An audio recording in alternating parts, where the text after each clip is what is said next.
question. Why don't they just redo the whole Torah and then just remove the words that they don't read and add the words that they do? Yeah, I'm just you'd have curious. to ask them. Why do they have all of these kitif kere when they can just be like, let's just remove the stuff that we don't read and just add the stuff that we do? They did both, Akhi. See, we have the corruptions and the omissions and the additions, but this is another layer of corruption. As I've been telling you, corruption has many layers, exegetical, textual, many layers. This is one of the paratextual elements, ketif qere. Another one is additions and omissions, so they did both, Akhi. Moving on to the third example is 2 Kings chapter 5, verse 18.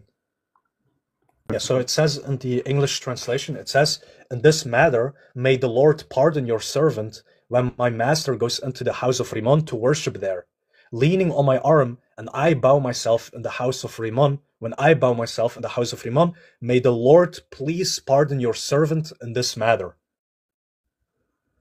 Right? So may the Lord please pardon your servant in this matter. If you can scroll down, Ahmed. What's this funky stuff? That's another question. Oh no, that has to do with, yeah. So it's, yeah, exactly, that particular word, na, right? So in the Hebrew it says, "La davar hazeh yishlach Adonai le'avdecha bevo Adoni bet Rimon lihishtachot sama vehu nish'an al yadi vehishtachaveiti bet Rimon vehishtachabayeti bet Rimon yislah na Adonai le'avdecha badavar hazeh." So it said bet Rimon yislah na, this particular word, na Adonai le'avdecha badavar hazeh.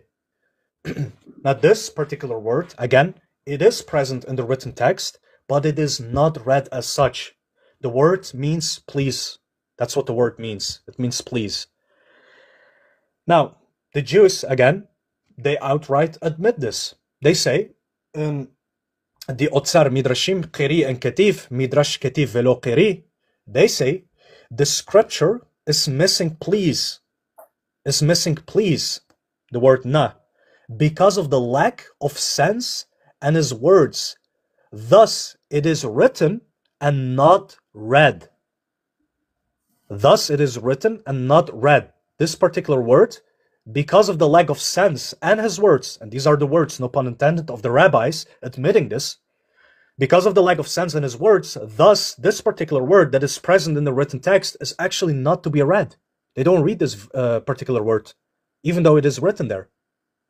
Another place where they admit this is in the Nedarim, section 37b, and there are words that are written but are not read. For example, the word na, please or may, that is in the verse, "May God please," or "Please God forgive your servant," in 2 Kings chapter 5, verse 18, appears in the biblical text but is not vocalized.